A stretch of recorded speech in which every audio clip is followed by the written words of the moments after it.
Fonseca. Querido don Pepe, ¿cómo estás? Aquí estamos, Qué gusto verte, ¿cómo que estamos? Claro que estamos. Joaquín, Roy, aquí seguimos y seguiremos. Reina, ¿cómo estás? Muy buenas tardes. Muy bien, Joaquín. A ver, don Pepe, una provocación porque tenemos que ir a un corte. ¿Cómo no, Joaquín? Mira, llevamos 12 días de campaña y Presidencia trae perdida la agenda. Trae perdida la agenda porque no la ha podido fijar él. La agenda se la ha fijado la oposición con su discurso desde el día primero y la realidad con los resultados cada vez más a la vista y más tristes del sexenio. Bien. Entonces, ¿que el presidente ha perdido la agenda de la conversación? Sí. Dice don Pepe. Normalmente inicio contradiciendo a Pepe. Hoy voy a estar de acuerdo contigo, Pepe. Nomás agregaría algo. Efectivamente, el presidente ha perdido la agenda, pero no porque no haya intentado ponerla. O sea, sí ha intentado. El asunto del golpe técnico es un asunto que tendríamos que discutir porque es tema de agenda. O sea, es muy fuerte. Es una de las relaciones más graves y riesgosas que ha hecho. Y hoy lo confirmó. O sea, es un tema que tendríamos que discutir por la importancia que tiene, pero la gente no lo está discutiendo. Eso. También el asunto de que si se quedan sin empleo, si cierran Cadereyta, también es un tema, ¿no? ¿Qué hacer con las refinerías si tendríamos que estar? Pero el asunto de la inseguridad, Guerrero, el secuestro del periodista, levantón del periodista, son temas tan graves porque evidencian lo que realmente está pasando en México. El agua. El agua. La falta de medicinas. Son temas de los que él no quisiera que se discutiera en proceso electoral, en campaña electoral, que se hubiera discutido antes a ver cómo sale. Pero en proceso electoral, a días de la elección, quisiera que no se estuviera discutiendo. Sobre todo lo de la inseguridad y el asunto de Guerrero, porque, a ver, si podemos ver, hay muchas zonas que hay ingobernabilidad. Pero Guerrero, cuando vemos lo de las extorsiones en Acapulco, cuando vemos el asesinato del joven de Ayotzinapa con las mentiras de las autoridades alrededor cuando vemos al clero poniendo de acuerdo a dos grupos criminales para que ya no se peleen, ¿no? Y el gobierno les da concesiones a los grupos criminales. Cuando vemos eso es ¿quién manda ahí? O sea, ¿quién manda ahí? ¿No? Cuando vemos el candidato a senador bailando, ¿no? Cuando vemos ¿qué pasa en Guerrero? ¿Cómo se va a votar? ¿Por qué van a votar? ¿Por cuál es la idea? ¿Hacia dónde van? Guerrero es un estado fallido en este momento, al menos parece estado fallido. O sea, ¿no? Entonces yo sí te doy la razón, Pepe, que la realidad hoy es la verdadera opositora al discurso presidencial. A ver. Generalmente lo ha sido de manera constante para con él. Y yo retomo lo que mencionaste, Joaquín. Pero por supuesto que lo que ha declarado el presidente de que se confabulan sus adversarios con el Poder Judicial para un golpe de Estado técnico es de lo más grave que él ha declarado, aunque en otras ocasiones haya hablado de ello.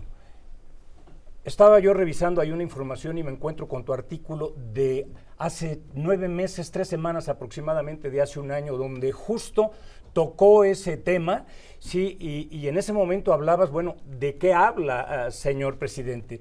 Te escuché el lunes y yo concuerdo con ello. Es gravísimo, Joaquín, sobre todo en el contexto en que se encuentra este país, donde se ratifica una vez más, no solamente, y yo no diría no solamente, sí, por el llamado que hace la Iglesia, por las opiniones que tiene el gobierno estadounidense, por la opinión que tiene el Comisionado de Derechos Humanos de la ONU, por las opiniones que tienen y que se pueden contraargumentar si es necesario, pero con argumentos y no atacando a las personas, como el jefe de gobierno español o la señora Cayetana. Pero la realidad no la puedes negar, por más que tu ABC de populismo te diga que tu populismo está por arriba de todo y que tienes que polarizar y que la fake news y la posverdad te puede sacar en su realidad alterna de una realidad. No, la realidad es demasiado cruda y contundente para saber lo que estamos viviendo y lo que explicaste, Roy, y a lo que se refiere don Pepe. Sí, y por supuesto que ha perdido la agenda, don Pepe, concuerdo. Sí, este es un esfuerzo, lo del golpe de Estado es un esfuerzo por recuperar la agenda y el discurso, ¿sí? Pero el problema es que les ganó, el problema es que lo alcanzaron ya las promesas incumplidas.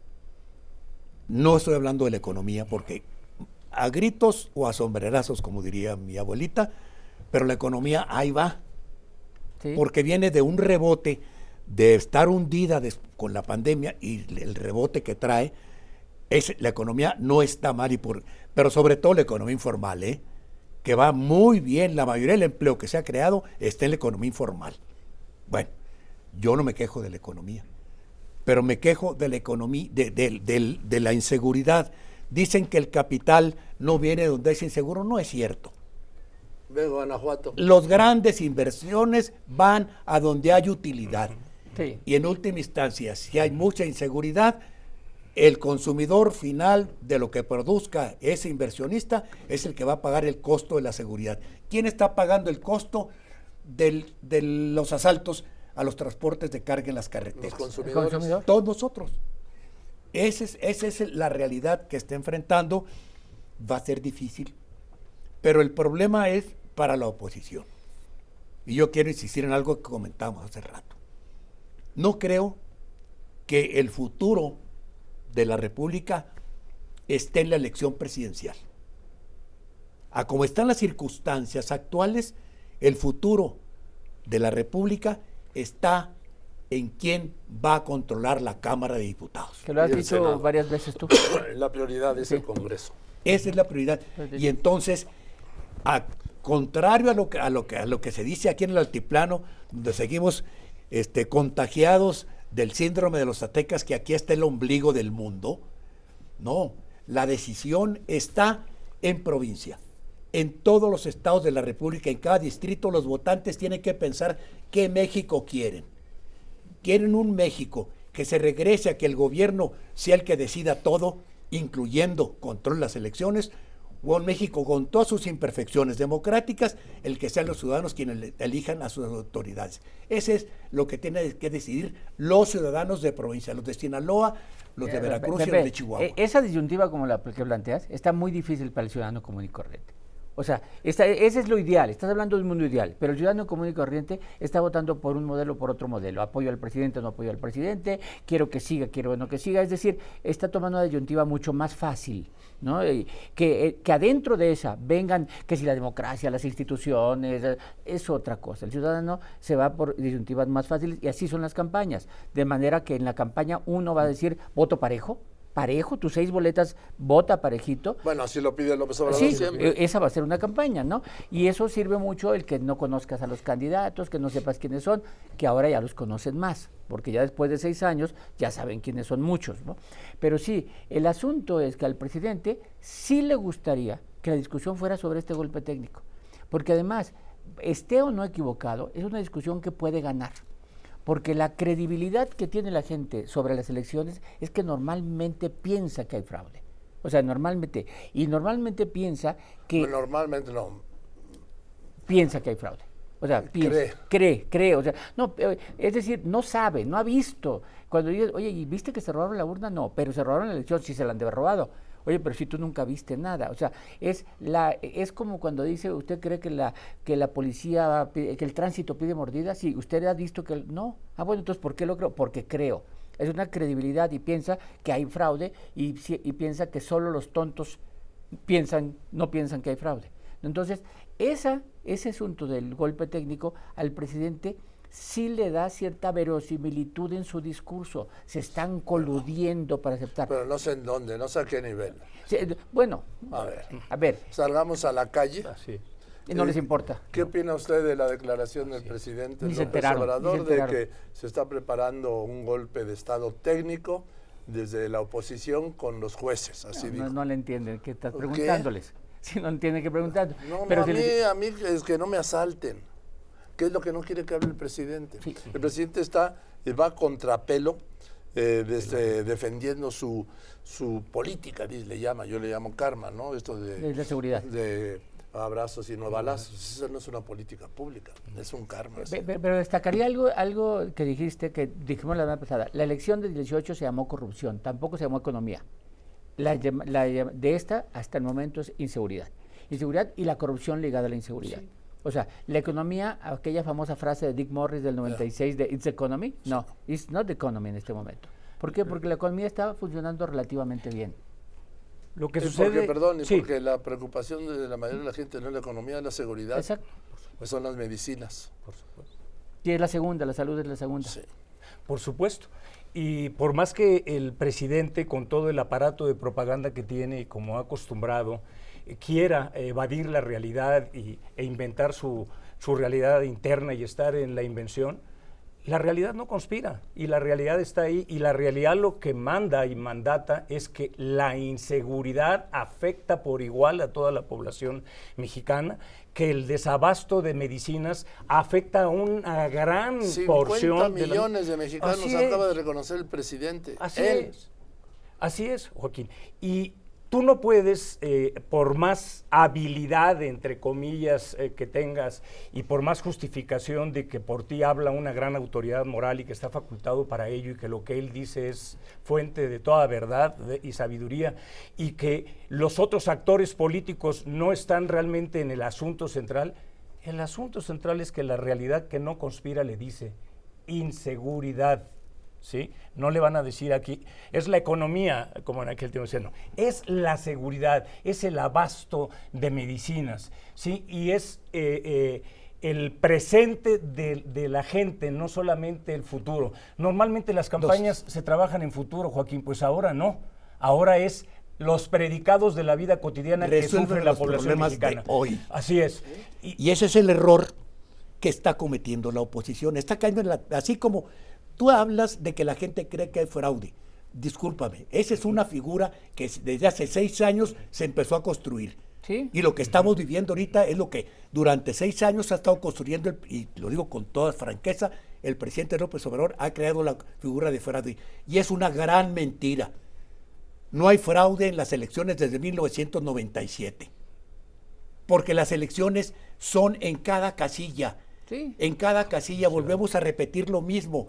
Son ciudadanos, mis vecinos, los que están recibiendo el voto, la credencial, la lista con la foto del elector, la huella. Se marca, los ciudadanos cuentan los votos y pegan afuera de cada casilla los resultados. Allí está ya la elección. Tú decías hace 3 semanas que la elección se decide, no, la elección se decide esa noche, cuando los ciudadanos cuentan los votos. Es una falacia, una mentira presidencial que hay fraude. Y nosotros los medios le hacemos un mal servicio a la democracia en difundir esa especie que inventó el presidente de la República. Lo otro, no puede la oposición seguir dejándose llevar, es que hay que hacer propuestas, no. La gente, como dice René, la gente quiere que le resuelvan sus problemas de hoy. Ahorita son que no me asalten, que mi hija pueda regresar a tiempo y que mi hija regrese bien, que no se la vayan a llevar, que no le pase nada a mi hija. Caray, esas cosas que son la angustia de los padres de ahorita, la pregunta es, eso es lo que tiene que hacer la oposición, esto es lo que tiene que hacer tu gobierno, resolvértelo ahorita. Y retomar el propio discurso presidencial. El presidente declaró, Joaquín, que su único pendiente era el caso Ayotzinapa. Pues no, la oposición debe de estar muy pendiente para contraargumentar. No, hay mínimo 9 casos Voy a más dejar que de son hablar del presidente. torales. Voy a regresarme a la campaña. Quiero, el poder, de alguna manera, y no me refiero a un poder malo, es el poder que la Iglesia muestra cuando el lunes sienta el mismo día a firmar el mismo documento a los 3 candidatos presidenciales. Lo que te habla de una cosa, de la ausencia o desgaste de las instituciones. Sí, exactamente. La Iglesia que sentó a dos grupos criminales a que hicieran pausa, la Iglesia sienta y los 3 candidatos dicen, no nos hemos reunido en ningún otro lugar. Ahí sí. La siguiente reunión va a ser en Acapulco en el Vaquero, en la convención bancaria. Pero aquí la Iglesia lo sienta en el mismo día, en el mismo lugar, a firmar el mismo documento. Es el reconocimiento del poder que significa la Iglesia. Y de ese día quiero destacar lo que Xóchitl Gálvez dice, que ojalá hubiera alguien que convenciera a los partidos políticos de promover a la candidata presidencial. O sea, cuando lo dice así, es que ella no los ha podido convencer. No, claro que no. A ver, los spots en los del PRI sale el Alito, en otro Marco. Y en los del PAN sale Marco. ¿Y dónde está la candidata? O sea, es que lo hemos mostrado, es lo diferente que está la estrategia de los partidos que les importa su posición en las cámaras a la estrategia de la candidata presidencial. O sea, separados totalmente. Tan es así que no los ha convencido de que la promuevan a ella. Y mencionaste la palabra de reconocer, y al poner ello la Iglesia, y que está un llamado de esto, no de ahorita, sino de mucho tiempo atrás, justo, sí, lo que reconoce ahí es que la inseguridad es el principal problema. A ver, don Pepe, un comentario y vamos con las conclusiones. ¿Sí? Bueno, yo creo antes de tu final. Ok, bueno. Vamos, sigo pensando que se equivoca la candidata. ¿Qué candidata? La candidata de la oposición en seguir los consejos de los asesores que ya la estaremos haciendo propuestas a diestra y siniestra, no. Y retos. Tiene que estar señalándole la realidad, que te arreglen esto, que te arreglen esto, que te arreglen lo otro, a la localidad, al tener los problemas de cada localidad y decirles que te arreglen esto que te están dejando y te tienen de abandonado. Punto. Pues, una conclusión. A ver, faltan 11 miércoles para que cerremos la elección, cerremos la campaña el 29 de mayo. Yo creo que no está de más repetir todos los miércoles la importancia de que votemos. O sea, la importancia de que votemos. Sí, no solo para la presidenta de la República, votar. sino en el Congreso. En el Congreso está el gobierno. Oye, y que se nos quede por claro. por quien quieran, pero vayan a votar y inviten a su familia, es el mundo ideal es cuando todos votemos, esa es la democracia ideal. Así que no está de más decir la importancia de no dejar que otros elijan a quien nos va a fijar el rumbo. Y el peor adversario que tiene el régimen es el voto mayoritario. Sí, yo no quiero ver. Digo, yo sí lo quiero decir. No, es el principal enemigo que tiene la democracia es la abstención. Sí, la abstención. Sí. Y la principal preocupación del régimen es que la gente salga a votar. ¿Por quién? Porque normalmente cuando hay una gran participación electoral siempre va en perjuicio o en detrimento del régimen, el que sea el que esté en el poder. Rápidamente. Sí, Joaquín. Reitero, hablar de que se está maquinando un golpe de Estado y un fraude electoral es algo gravísimo, viniendo del peso que tiene la palabra presidencial. Si eso se sustentara en demostrar y dar información y sustentar los dichos, otro caso sería. Un gobernante, un jefe de Estado, Joaquín, está llamado a la templanza, a la prudencia y a decisiones y a opiniones inteligentes. Gracias. El presidente juró ante la Constitución que respetaría la Constitución, sí, y está otorgado a otorgarle, valga la redundancia, valor a la palabra y responsabilidad a sus afirmaciones y a su acción. Gracias. Gracias a ti, Joaquín. Mira, dos frases nada más. Una sobre el poder. Decía Enrique Tierno Galván que no van a decir que era conservador. El poder es como un explosivo, o se maneja con cuidado o estalla. Y la otra es para estos tiempos de violencia. La indiferencia hace sabios y la insensibilidad hace monstruos. Decía Denis Diderot. Gracias, don Pepe. Gracias, Joaquín. René, Gracias, muchas Joaquín. gracias. Hasta el próximo miércoles, la mesa de los miércoles.